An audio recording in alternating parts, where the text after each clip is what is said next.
आज का सेशन बहुत इंपॉर्टेंट है बिकॉज आज हम बात किस पे करने वाले हैं। आज हम बात करने वाले हैं बायोसेवर्ट्स एप्लीकेशंस। तो बिफोर स्टार्टिंग द एप्लीकेशंस आपको बायोसेवर्ट्स लॉ थोड़ा बहुत आना चाहिए, मतलब थोड़ा बहुत पढ़े ही होंगे तभी आएगा ना, ठीक है। तो इससे पहले वाले सेशन में मैंने बायोसेवर्ट्स लॉ का एक और एप्लीकेशन बताया था, magnetic field at the centre of circular coil. अगर सर्कुलर कॉइल लेते हैं और उसमें अगर करंट को फ्लो करते हैं तो जो मैग्नेटिक फील्ड होता है ना वो एट देयर सेंटर कितना प्रोड्यूस होता है। तो आज के सेशन में हम बात करेंगे उसी से रिलेट करते हुए एक और है magnetic field due to a long straight current carrying wire. Board के परस्पेक्टिव से it is a very important, ये भी इंपॉर्टेंट है और ये भी इंपॉर्टेंट है, ठीक है। और दोनों बहुत ही मजेदार है। आज के क्लास में दोनों को अपन बड़े अच्छे से क्लियर कर लेंगे अभी के अभी, ठीक है। तो बड़ा मजा आने वाला है। सो पे मोर अटेंशन। सबसे फर्स्ट मैग्नेटिक फील्ड साथ में नोट भी करते चले जाए, मजा आएगा फिर। Magnetic field due to a long straight current carrying wire. Long straight current carrying wire का मतलब क्या है कि हमारे पास एकदम स्ट्रेट है। देखो कई जगह पे ना ये वर्ड ऐसा लिखा क्या था, इन्फिनिटली लॉन्ग स्ट्रेट वायर, उसका मतलब भी एकदम स्ट्रेट वायर होगा, ये समझ जाओ। चलो रुक जाओ, अब हम थोड़ा सा प्रिसाइजली पढ़ते हैं, थोड़ा दिमाग लगाते हैं, ठीक है। यहां पे लिखा है अगर ये क्वेश्चन अगर आपके बोर्ड में आएगा तो किस क्या हेडिंग करके आता है। तो क्वेश्चन मैंने लिख के दे दिया, देखें अच्छे से किस तरीके से क्वेश्चन आता है, ठीक है। Apply Biot Savart's law, derive an expressions for magnetic field produce at a point due to the current following through a straight wire infinite length, ठीक है। मतलब इनफाइनाइट लेंथ के लिए भी अपने को ड्रॉ करना, बहुत सारे कंडीशंस है, मींस पूरा चीज कवर होगा इस एक लेक्चर में, क्लियर है। तो बड़ा मजा आने वाला, तो अच्छे समझ लें। तो इसके लिए ना मैं यहीं पे डायग्राम वगैरह ड्रॉ कर ले रहा हूं ताकि आपको समझ में आ जाए किस तरीके से बन रहा है। तो इन्फाइनाइटली लॉन्ग स्ट्रेट वायर है और स्ट्रेट वायर ले लो, आप एक स्ट्रेट वायर ले लो। तो मैं यहाँ पे एक व्हाइट कलर का स्ट्रेट वायर ले रहा हूँ, it's a one type of straight wire, ठीक है। अच्छे समझो ना, कहीं पे भी एक भी लिटिल बिट कहीं पे भी डाउट नहीं होगा, 100% है, क्लियर होगा, ठीक। तो एक स्ट्रेट वायर, स्ट्रेट वायर में करंट कितना फ्लो हो रहा है, इसमें करंट फ्लो हो रहा है आई करंट। कितना करंट फ्लो हो रहा है, आई करंट फ्लो हो रहा है। चलो ठीक है, आई करंट फ्लो हो रहा है, कोई दिक्कत नहीं है। तो अब बताओ ये कितना मैग्नेटिक फील्ड बनाएगा। यार अगर देखा जाए तो हर जगह पे अपना एक मैग्नेटिक फील्ड बनाएगा, पढ़े है ना बायोसेवर्ट्स लॉ, और ओस्टर्ड के एक्सपेरिमेंट भी पढ़े थे कि सर्कुलर मैग्नेटिक फील्ड बनता है, वो हर जगह पे बनाएगा। तो हमको पूरे के कारण किसी एक स्पेसिफिक पॉइंट हमेशा देगा। पॉइंट यहां भी हो सकता है, यहां भी हो सकता है, यहां भी हो सकता है और यहां भी हो सकता है। तो हम क्या कंसीडर कर लेते हैं, कहां से कहां तक डिस्टेंस पे एकदम पूरा फील आएगा, टेंशन नहीं है ना। ये यहां से कितने डिस्टेंस पे, ए डिस्टेंस पे, कितने डिस्टेंस पे, ए डिस्टेंस पे हम एक वो ले लेते हैं, ठीक है। एक पॉइंट ले लेते हैं, that is a P point. P हमेशा ऑब्जर्वेशन पॉइंट होता है। तो यहां तक समझ में आएगा कि यहां पे मैग्नेटिक फील्ड को कंसीडर कर सकते हैं, ठीक। लेकिन बायोसेवर्ट्स का जो एप्लीकेशन था वो क्या, बायोसेवर्ट जो था वो अपना स्टेटमेंट किसके बेस पे दिया था, वो एक करंट एलिमेंट के लिए अपना वैसे वो दिया था स्टेटमेंट। तो यहाँ पे तो करंट एलिमेंट नहीं, तो बहुत बड़ा स्टेट, मतलब ये एक्स से स्टार्ट हो रहा है और कहां तक जा रहा है, वाई तक जा रहा है ना। तो हमको करंट एलिमेंट के लिए निकालना है। तो करंट एलिमेंट कैसे लेंगे, तो याद रखना, मान लो कि ये पॉइंट क्या है, ओ है, ठीक है। और यहां से यहां तक का जो डिस्टेंस है वो स्मॉल ए है, और हमको एक करंट एलिमेंट यहां पे कंसीडर करना पड़ेगा, तभी आप बायोसेवर्ट्स को अप्लाई कर सकते हो। तो आप क्या करना, यहां पे करंट एलिमेंट छोटा सा ये कंसीडर कर लेना, ये current element, it's a current element, ठीक है। और यहां से यहां तक का जो डिस्टेंस है ना, इस पूरे वायर का जो डिस्टेंस है वो एल है, ठीक। और इस करंट एलिमेंट का जो लेंथ होगा वो क्या होगा, डीएल होगा, ठीक। और हमको कहां पे निकालना है, हमको होल वायर के कारण निकालना है। तो यहां से यहां तक का जो डिस्टेंस उसको कंसीडर कर लो आर, क्योंकि इससे पहले हम आर ही लेते थे, ठीक है ना। तो ये जो पॉइंट होगा, ये जो डिस्टेंस होगा, इस डिस्टेंस को हमने कंसीडर कर लिया स्मॉल आर, क्लियर, डाउट है कहीं पे। और जब बायोसेवर्ट्स पढ़े थे ना, तो अब याद करो कि जो एंगल बनता था कहां पे बनता था, ऑब्जर्वेशन पॉइंट, और जो थीटा बनता था कहां पे बनता था, जहां पे करंट एलिमेंट होता था। तो यहां पे बनेगा, यहां पे बनेगा थीटा, यहां पे क्या बना, थीटा। और यहां पे जो एंगल है ना, जो ऑब्जर्वेशन पॉइंट के पास, मैं इसको कंसीडर करता हूं फाई, क्या ले लेता हूं, फाई। बस इतनी सी बात आपको समझ में आनी चाहिए, बहुत इंपॉर्टेंट है और उतने ही इजी तरीके से बता रहा हूं, एक एक चीज क्लिक करेगा, लेकिन कंस्ट्रक्शंस आर मस्ट ना। तो मैं पूरा कंस्ट्रक्शंस के साथ लिख के दे रहा हूं, एक एक पॉइंट क्लियर होगा। बायोसेवर्ट्स को अप्लाई करना सीख गए ना, तो एक क्वेश्चन वैसे ही आपसे बनना है, ठीक। तो जो बच्चे लिख रहे हैं तो मेरे साथ साथ लिखते चले जाना। Let us consider, let us consider X Y conductor, X Y of a straight xy conductor, let us consider xy conductor है और इसमें कौन सा करंट फ्लो रहा, and I current flowing through it. इसमें आई करंट क्या हो रहा है, फ्लो हो रहा है, ठीक है। और हमको क्या करना है, we have to determine field intensity due to whole wire at P point by using Biot-Savart law,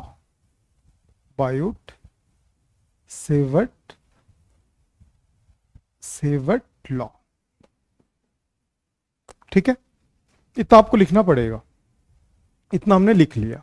लेकिन जब बायो-सेवर्ट्स की बात आती है ना, तो एक बात समझ में आता है कि बायो-सेवर्ट्स लॉ डायरेक्ट अप्लाई नहीं होता है। वो किस पे अप्लाई होता है, हमारे पास एक करंट एलिमेंट होना जरूरी है। तो करंट एलिमेंट कैसे लेंगे, तो यहां पे मान लो कि ये जो छोटा सा ना डीएल जो है करंट एलिमेंट, ठीक है। तो यहां पे लिखना है to apply Biot-Savart law,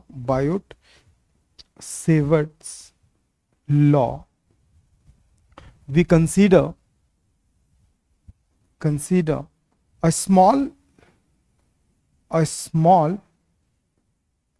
element dl,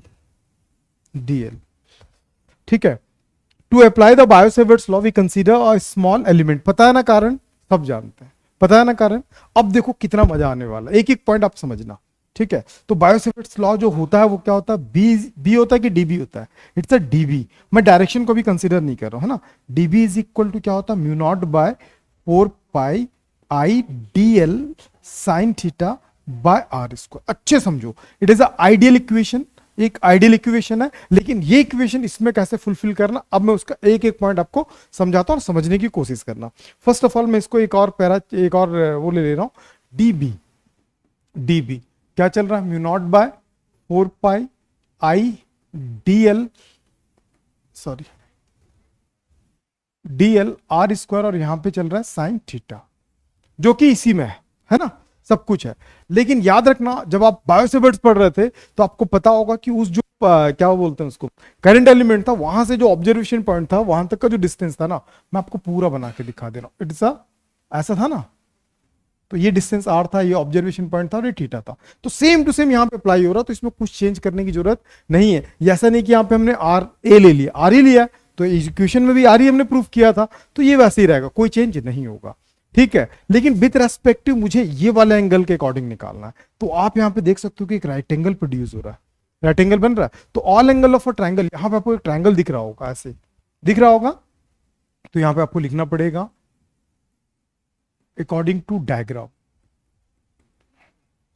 तो डायग्राम में क्या चल रहा है यार, एक जगह थीटा चल रहा है, प्लस फाई चल रहा है, प्लस 90 चल रहा है, और साथ में क्या चल रहा है 180। दोनों को वैसे लेना। तो हमको किसका वैल्यू चाहिए, फाई का वैल्यू चाहिए। तो 180 माइनस 90 माइनस थीटा, यहां तक कितने बच्चों को लगता है कि 100% यहां तक तो क्लिक है, यहां तक तो बन ही जाएगा। अब इस इक्वेशन में मैं इसको रिप्लेस कर देता हूं, तो it becomes DB is equal to mu naught by 4 pi I DL sine theta के जगह पे 90 minus theta, then there R square. हम लोग जानते हैं ना साइन 90 माइनस थीटा क्या होता है, sine 90 minus theta is a cos theta. तो ये क्या हो जाएगा, जो हमारा इक्वेशन बना, DB is equal to mu naught by 4 pi I DL cos phi not a theta, है ना। यहां पे कॉस थीटा ना, फाई की वैल्यू, जस्ट मिनट हमने कुछ ना ये गलत कर दिया। तो हमको थीटा के फॉर्म में लाना था, थीटा के फॉर्म में लाना था, हमने फाई के फॉर्म में लिख दिया। कोई दिक्कत नहीं, अभी चेंज हो जाएगा।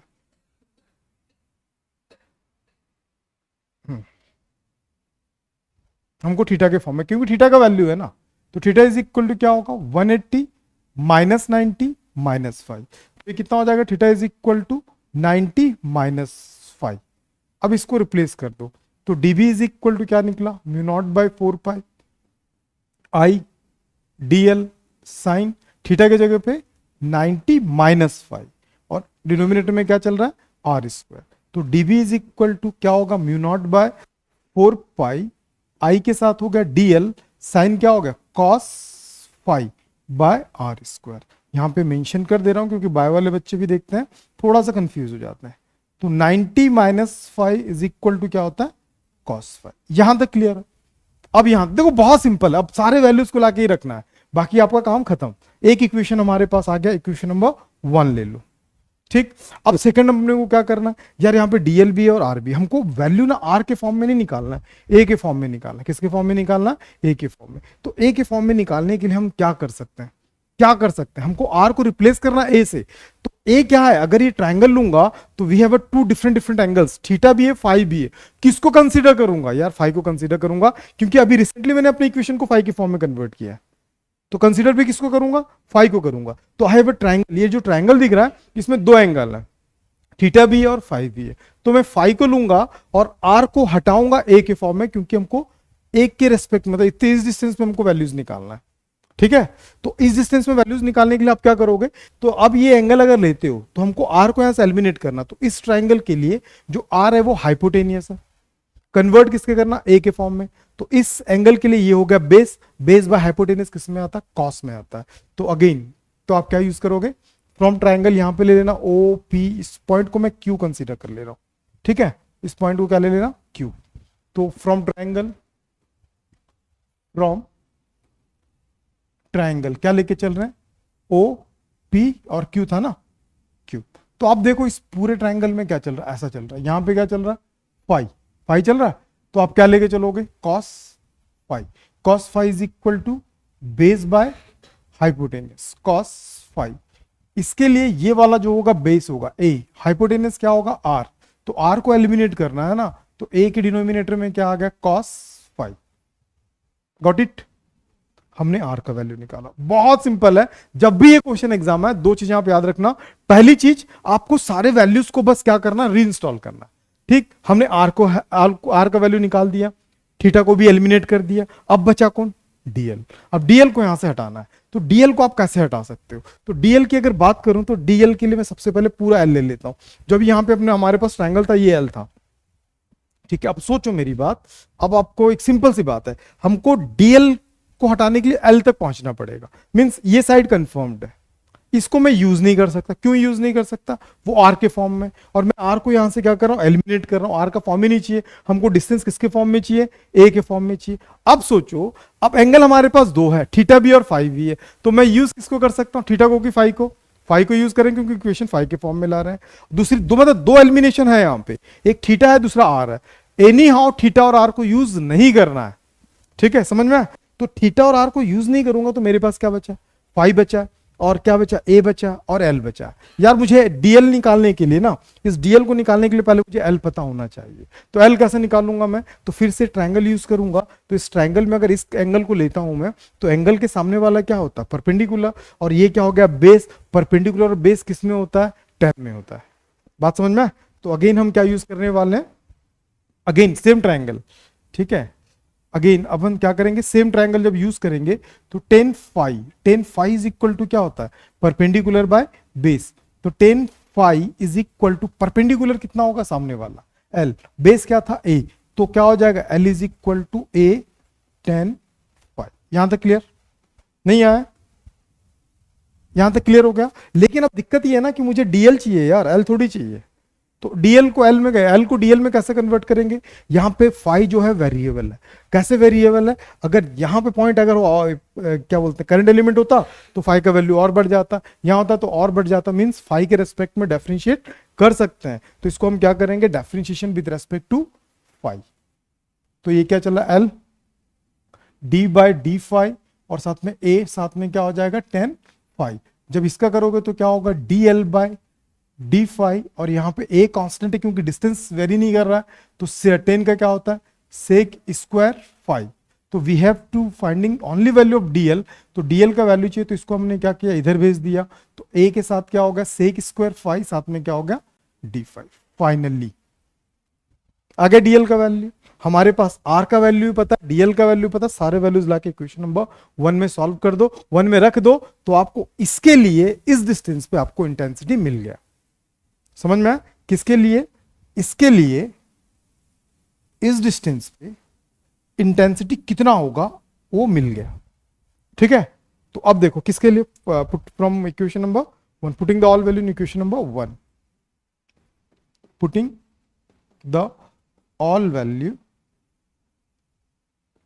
In equation number 1। Equation number 1 में पुट करो, तो dB इज इक्वल टू क्या चल रहा था, म्यू नॉट बाय 4 पाई,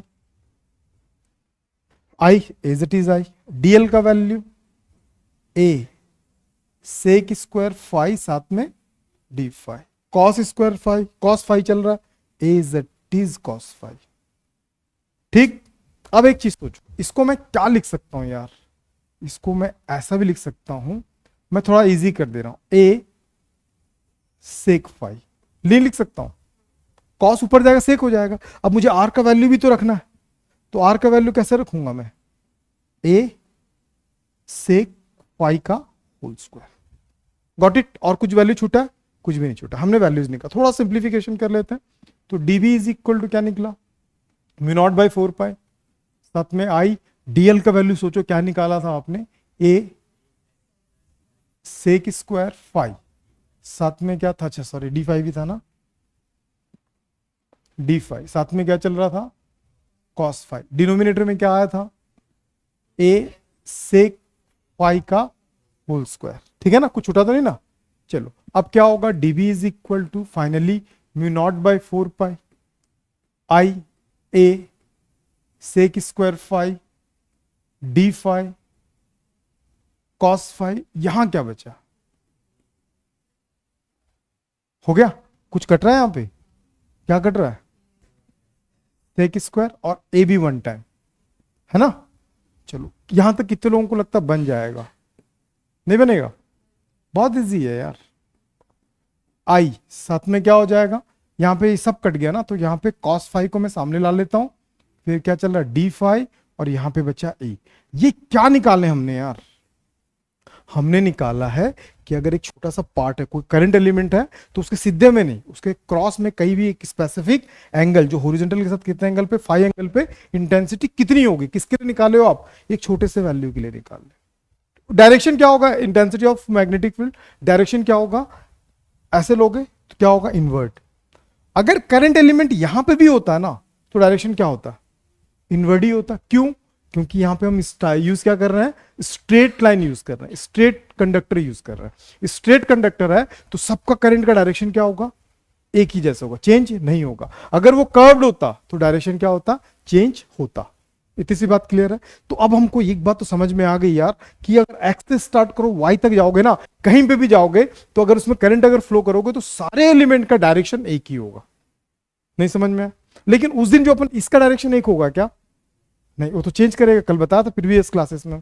तो ये चेंज होगा, लेकिन ये चेंज नहीं होगा। तो इतनी सी बात समझ में आ गई यार, ये एलिमेंट का निकल गया ना, तो मैं इस कॉर्नर से इस कॉर्नर तक का सारा वैल्यूज निकाल सकता हूं, क्योंकि all having a same directions.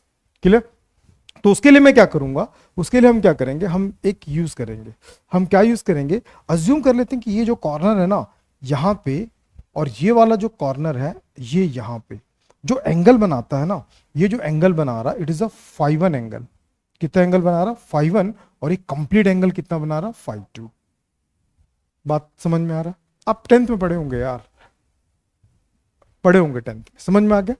तो ये 5-1 बना रहा और 5-2, तो आपको हमको इंटेंसिटी किसके कारण निकालना है, टोटल x to y, मतलब 5-1 से 5-2 तक का टोटल इंटेंसिटी निकालना है। क्लियर है यहां तक? क्योंकि एक निकल गया तो आसानी से सब निकाल सकते हैं, और हमने जो इंटेंसिटी निकाला वो एंगल के फॉर्म में निकाला, तो हम टोटल निकाल सकते हैं। तो यहां पे लिखना पड़ेगा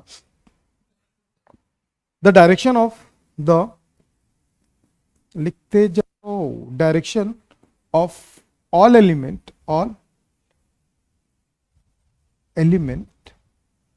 are same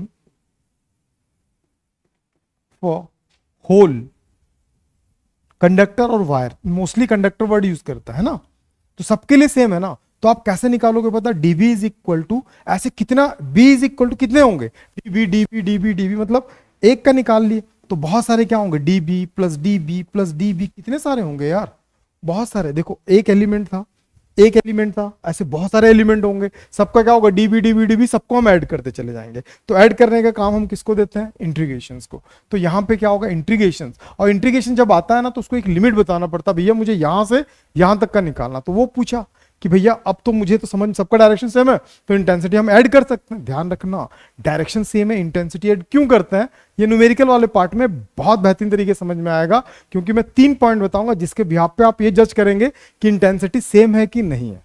वो बेहतरीन सा ट्रिक है, नेक्स्ट क्लास में उसके बारे में हम डिस्कस करेंगे। तो ये जो डायरेक्शन जो वर्ड है ना, ये अपने आप में बहुत इंपैक्ट रखता है। तो हमको समझ में आ गया, एक एलिमेंट उसका जोड़ दिए, 2 एलिमेंट, देखो बात समझो, मैं जो कर रहा हूं ना, जो वायर था वो बहुत सारे छोटे छोटे एलिमेंट से मिलकर बना है, अज्यूम कर सकते हैं ना। तो सबका डायरेक्शन क्या है, सेम है, सबका डायरेक्शन क्या है, सेम है ना, बट एंगल क्या कर रहा है, वेरी कर रहा है। हो सकता है कि यहां पे अगर ऑब्जर्वेशन पॉइंट है तो ये अलग एंगल बना रहा होगा, ये अलग एंगल बना रहा होगा, ये अलग एंगल बना रहा होगा, सबका एंगल क्या कर रहा है, वेरी कर रहा है, बट डायरेक्शन वेरी नहीं कर रहा है। तो मैं क्या करूंगा, सबके लिए मैं जोड़ दूंगा, सबको वैल्यू क्या करूंगा, जोड़ दूंगा। जब जोड़ूंगा तो जोड़ने का काम कौन करता है, इंटीग्रेशन, लेकिन इंटीग्रेशन पूछ रहा है कि कहां से कहां तक जोड़ना है, तो मुझे बताना पड़ेगा भैया एक्स से कहां तक, y तक। तो यहां पे जो x जो एंगल बना रहा है वो 5 लेकिन डाउन अपन क्या लेते चलते हैं, इसको पता ही होगा ना एंगल के फॉर्म में, मतलब पता ना इंक्लिनेशन एंगल वगैरह। तो ये डाउन से अपन क्या जा रहे हैं अब तक, तो माइनस से कहां तक जाएगा, प्लस। गॉट इट, बस सिंपल है। अब इसका वैल्यू जो पता था ला के रख दो, खत्म। यहां पे क्या चला, -5 और यहाँ +5 और यहाँ पे जो dB का वैल्यू था वो कितना चल रहा था, μ0/4π I cos phi by a और साथ में d phi। यार यहाँ पे वेरिएबल कौन कौन है, पहले देखो वेरिएबल कौन कौन है।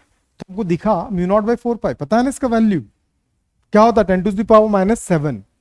ध्यान रखना, आई क्या, करंट, यार करंट वेरी थोड़ी कर रहा है, एक करंट दे दिए छोड़ दिया अपन, उसको कुछ भी हम एक्सपेरिमेंट नहीं कर रहा है, तो करंट और डिस्टेंस जो ए है वो भी सेम है। अब यहाँ पे क्या वेरी कर रहा है, एंगल वेरी कर रहा है। जब एंगल वेरी करेगा तो यहाँ पे क्या होगा, -5 टू +5 और साथ में क्या होगा, cos phi d phi।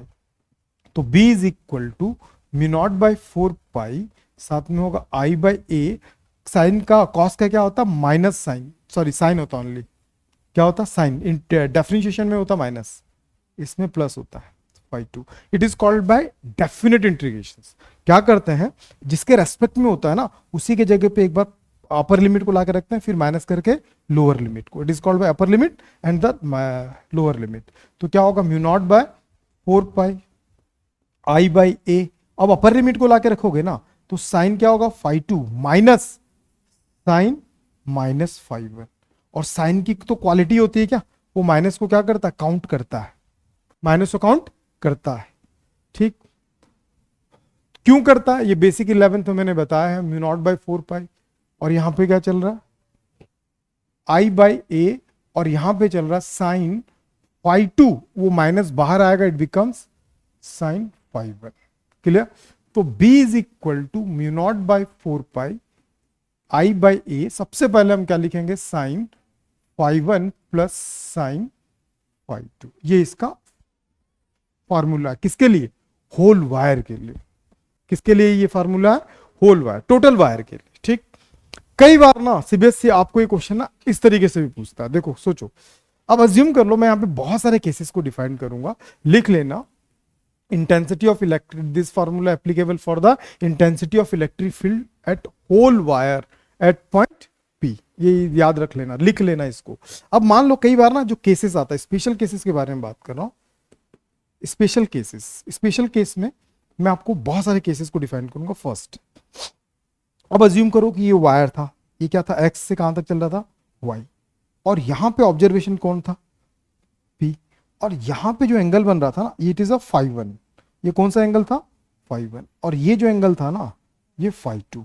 हम ना कई बार चकरा जाते हैं, जब यही क्वेश्चन ना जब एग्जाम में देगा ना तो आप एकदम घूम जाओगे। पूछो क्यों, आप प्रैक्टिस करके गए साइन वाला, कई बार ये क्वेश्चन देता है कॉस के फॉर्म में।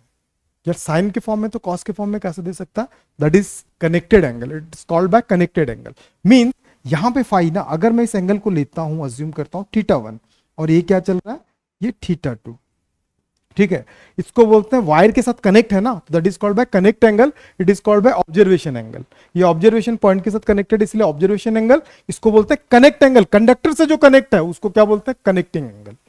समझ में? तो अब अगर यहां पे 90 डिग्री की बात करूं तो all angle of a triangle क्या होगा, θ1 plus φ1 plus 90 is equal to 180 होगा ना। तो अगर मैं यहां φ1 का वैल्यू निकालता हूं तो ये जाके क्या होगा, 90 माइनस θ1 होगा। सिमिलरली क्या होगा, φ2 इज इक्वल टू 90 माइनस θ2। तो अब ये जो थीटा फाइ जो है वो कन्वर्ट होगा थीटा के फॉर्म में, लेकिन वैल्यू चेंज होगा। कैसे? तो b इज इक्वल टू क्या होगा, mu naught by 4 pi I by क्या हो गया r, और यहां पे क्या होगा साइन φ1 के जगह पे मैं क्या पुट कर रहा हूं 90 माइनस θ1, फिर क्या कर रहे हैं 90 माइनस θ2। तो ये क्या होगा, b is equal to mu naught by 4 pi I by R, और साथ में sine 90 minus theta cos theta. देखो यही फॉर्मूला कॉस के फॉर्म में आ गया। फर्क क्या है दोनों में फर्क क्या है, जब कॉस के फॉर्म में रहेगा तो कनेक्टिंग एंगल यूज करेगा, जब फाई के फॉर्म में रहे, जब साइन के फॉर्म में रहेगा तब वो ऑब्जर्वेशन एंगल पे डिपेंड करेगा। ये ऑब्जर्वेशन एंगल साइन वाला और ये कॉस वाला।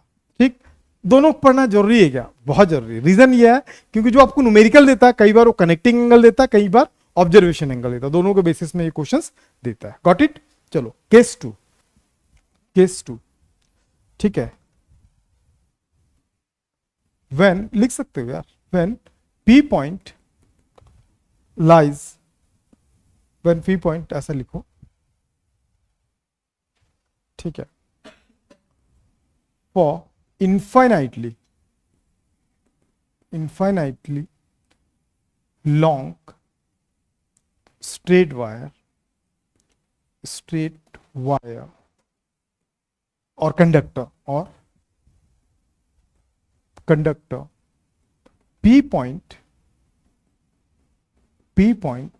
lies at middle of conductor. बात को समझो, वेरी इंपॉर्टेंट है, सुनो। अब इसका यूज भी बहुत ज्यादा है, न्यूमेरिकल में बहुत ज्यादा यूज है। अब आपके पास वायर कैसा है यार, इन्फाइनाइटली लॉन्ग है। इन्फाइनाइटली लॉन्ग का मीन आप समझो, इन्फाइनाइटली लॉन्ग मतलब बहुत ज्यादा लंबा, मतलब ये बहुत लंबा है, ठीक है, ये क्या है, बहुत लंबा है। और जो ऑब्जर्वेशन पॉइंट है वो कहां पे है, वो ऑब्जर्वेशन पॉइंट इसके मिडिल में कहीं पे, इसके मिड में। अब आपको लग रहा होगा कि सर पी को एकदम पास क्यों बनाया, दूर क्यों नहीं बनाया, यार वायर बहुत लंबा है तो ये तो एक फिनिट डिस्टेंस होगा ना। अगर छोटा वायर होता तो मैं इसको इधर लिख सकता हूं, वायर तो बहुत लंबा है, तो ये उसके क्या होगा, ये तो उसके सामने तो नेग्लिजिबल डिस्टेंस ही होगा ना, क्योंकि वायर बहुत ज्यादा लंबा, इन्फिनिटली लॉन्ग है। अब ये जो पी पॉइंट है वो कहां पे प्लेस्ड है, इसके मिडिल, इसके बीच में कहीं पे, बाइसेक्टर कहीं पे है। तो अब मैं आपको बोलता हूं यार आप एक काम करो, इसको ना मैच करो। देखो बच्चों को ना ये बात समझ में नहीं आती है, मैं इसको और थोड़ा सा पास में ले आता हूं, हाँ और थोड़ा पास ले आता हूं, क्योंकि वायर कैसा है, इन्फिनिटली लॉन्ग है। बात समझ में आ रहा है क्यों पास लाया हूं, नहीं समझ में आया, नहीं समझ में आया यार। ये मान के चलो, ये मेरे हाथ में रिमोट है, यहां पे ऑब्जर्वेशन पॉइंट है, ठीक है। तो ये इसका हाइट कितना है, मान लो 10 सेंटीमीटर, तो ये 5 सेंटीमीटर पे। डिफरेंस ज्यादा है कि कम है, मतलब डिफरेंस है लेकिन ह्यूज डिफरेंस नहीं है। ये 10 सेंटीमीटर का 5 सेंटीमीटर में निकाल रहा हूं, ये अब 100 सेंटीमीटर का हो जाता है और ये 5 का 5 ही रहता है, तो डिफरेंस ह्यूज डिफरेंस है। तो मतलब उसके सामने ये जो डिस्टेंस है 5 सेंटीमीटर वो नेग्लिजिबल हो जाता है, ठीक है। मैं एक ना करके दिखाता हूं आपको। मान लो कि मेरे पास ऐसा था वायर, आप ये डिस्टेंस लेके चल रहे हो, कंसीडर कर रहे हो, आप उसी की जगह पे मैं बहुत लंबा वायर ले लिया, तो यार ये तो डिस्टेंस उसके सामने नेग्लिजिबल हो गया ना, ठीक है। ये एंगल मैं बता सकता हूं कि स्पेसिफिक एंगल हो सकता है यार 30 डिग्री दिख रहा है, 30 या 40 के आसपास दिख रहा है। अब मैं बोलूंगा इस एंगल को मेजर करो, तो आप बोलोगे यार अप्रोक्सीमेट तो 90 डिग्री बना, दिखा कि नहीं दिखा। अगर ये बहुत लंबा है तो जब मैं यहां से ऐसा ड्रॉ करूंगा तो यहां कितना डिग्री दिख रहा है आपको, नहीं दिखा। और ये डिग्री कितना दिखा, 90 दिखा। तो याद रखो जब यहां से यहां तक जब मैच करोगे ना आप ऐसे, तो और लंबा जाएगा ये। तो ये एंगल अप्रोक्सीमेट कितना बना रहा है, ये कितना बनाएगा, मतलब φ1 का वैल्यू भी कितना हो रहा है और φ2 का वैल्यू भी कितना हो रहा है।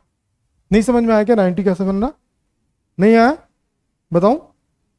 बताऊं फिर से, कि क्लियर है? जल्दी बोलना पड़ेगा दोस्त, टाइम नहीं। हाँ देख सिंपल है ना, अभी अपन ने लाइन खींचा ना ऐसा करके, ठीक है। अब यहां पे कहीं पे ऑब्जर्वेशन पॉइंट है, अब इसके पास क्यों है, दूर क्यों नहीं है? क्योंकि ये बहुत लंबा है भाई, तो लंबा है तो ये तो फिनिट डिस्टेंस है ना, ये तो फिक्स डिस्टेंस है ना। अब मैं बोलूंगा अब अल्फा ये फाई वन बना, तो आप क्या करोगे, इसको इस कॉर्नर से मिलाओगे, इसको इस कॉर्नर से मिलाओगे। अब मैं सबको इरेज करता हूं और तुमको बोलता हूं यार यहाँ पे कितना एंगल बन रहा बताओ। सब मतलब ये एक मिनट, इसको पहले मिला देते हैं। अब मैं तुमको बोलता हूं सब इरेज कर दे, कुछ मत देख, ठीक है। ये मत देख कहां से आ रहा, कहां तक जा रहा। अब बस इतना बता दे कि यहां कितना डिग्री बन रहा है, राइट एंगल बन रहा है, और यहां पे कितना बन रहा है, बन रहा है ना। क्यों? क्योंकि ये इंफिनिटी डिस्टेंस है ना, समझ में? तो इसीलिए हम क्या करते हैं यहाँ पे theta one theta two five one five two को दोनों को 90 लेते हैं। समझ में आ गया? नहीं आया? तो अब मैं क्या करूंगा, कौन सा फार्मूला यूज करूंगा, ये वाला यूज करूंगा कि ये वाला यूज करूंगा? यार मैंने फाई निकाला है ना, मैं तो कौन सा ऑब्जर्वेशन पॉइंट वाला एंगल निकाला है ना, तो ये वाला यूज करूंगा। अच्छा इसको भी यूज कर सकते हो, मैं आपको बताता हूं कैसे यूज करते हैं। तो ये क्या होगा, mu naught by 4 pi I by क्या होगा आर, और यहां पे साइन 90 अगेन क्या होगा साइन 90। साइन 90 का वैल्यू 1, तो जब साइन 90 का वैल्यू 1 होता है तो mu naught by 4 pi I by R, और ये 1 1 कितना हो जाएगा 1 + 1, तो it becomes at the centre ना, तो म्यू नॉट बाई 4 पाई, ये फार्मूला बहुत यूज होने वाला है 2/r। Got it? ये कहां पे हमने निकाला है, हमने 8 सेंटर। अब क्या करेंगे, ऑब्जर्वेशन पॉइंट ना थीटा के इसके फॉर्म में भी निकाल सकते हो। तब थीटा वन का वैल्यू कितना होगा, गेस करो। थीटा वन का वैल्यू 0 होगा। कैसे 0 होगा? क्योंकि ये 90 तो ये एंगल क्या वैल्यू क्या होता है 180। 180 मतलब टोटल एंगल होता है ना, ये 90 + 90 कितना हो गया 180। ये 180 को माइनस करते हो थीटा बिकम्स 0। अब ऐसे भी दिख रहा है यार, जो ये एंगल बनाएगा ना, ये दिख रहा है कि बहुत मिनिमल एंगल है, टच करते हुए जाता है। तो यहां पे तो एंगल वैसे भी क्या होना है 0 होना है। तो cos 0 का वैल्यू अगर रखूंगा cos 0 + cos 0, ये दोनों साइड थे, तो cos 0 का वैल्यू 1 + 1 तो कितना आ गया, सेम वैल्यू है। चाहे आप कनेक्टिंग एंगल लो चाहे ऑब्जर्वेशन एंगल लो, वैल्यू सेम आएगा। नहीं आया समझ में? ये कितना था, सेकंड हो गया। थर्ड, ठीक है। अब हम पढ़ रहे हैं थर्ड, क्या पढ़ रहे हैं, थर्ड पॉइंट लिखते जाओ। When observation point for infinite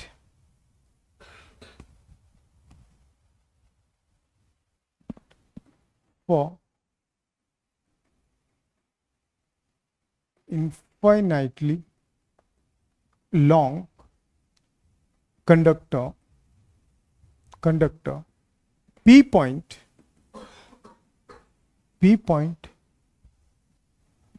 lies at one end of the conductor. तुम लोग बताओगे दोस्त, हाँ कंडक्टर।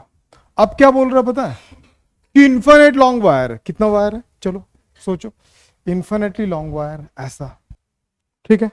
अब पी पॉइंट कहां पे है, at the one and. P point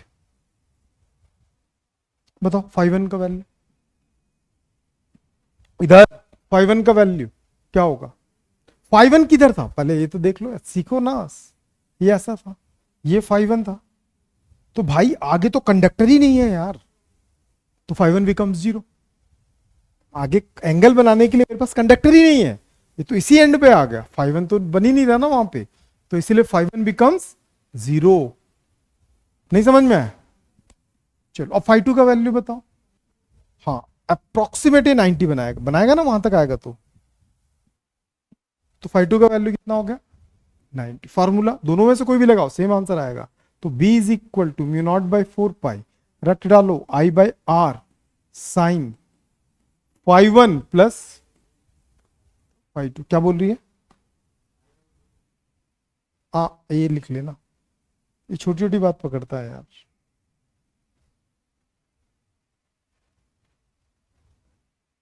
ठीक है, तो b इज इक्वल टू क्या हो गया, mu naught by 4 pi I by A sine 5 0 sine 90 क्या होता है 1। तो sine 0 is equal to 0, sine 90 is equal to 1। तो हमारे पास फाइनल वैल्यू क्या बचेगा, mu naught by 4 pi I by A, बस 1 को लिखने की जरूरत नहीं है। ये एंड का होता है, और एंड और जो मिडिल में था ना दोनों इसका ट्वाइस होता है। वो ये कहां का था, ये एंड का था, ठीक है। और अभी हमने रिसेंटली क्या निकाला था, मिडिल का निकाला था ना, तो मिडिल के लिए क्या होगा, यही निकला था mu naught by 4 pi 2i by r, 2i by a. अगर कंपेयर कर दूं तो ट्वाइस है। ये ना सीबीएसई आपको कई बार पूछता है, बाकी जरूरत नहीं है, समझ जाना। ये होगा कितना हो गया, 3 हो गया। फोर्थ एक और बताता हूं,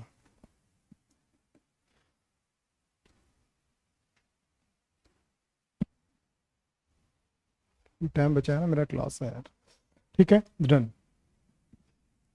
when conductor are finite length, when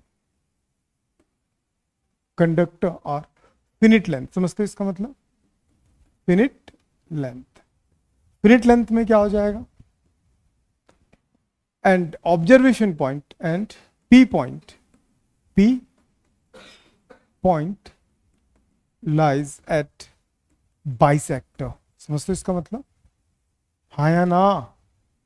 अब जो है ना, अब जो कंडक्टर है ना वो फिनिट लेंथ का है, मतलब फिक्स लेंथ का है। कितने लेंथ का भाई, एल लेंथ का है।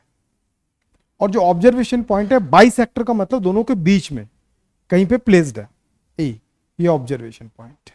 तो यहां पे क्या ले लेंगे, फाई, और यहां पे भी फाई। अब आपका दिमाग की बत्ती जलना चाहिए कि यार फाई 1 के जगह पे भी फाई और फाई 2 के जगह पे भी फाई क्यों लिए।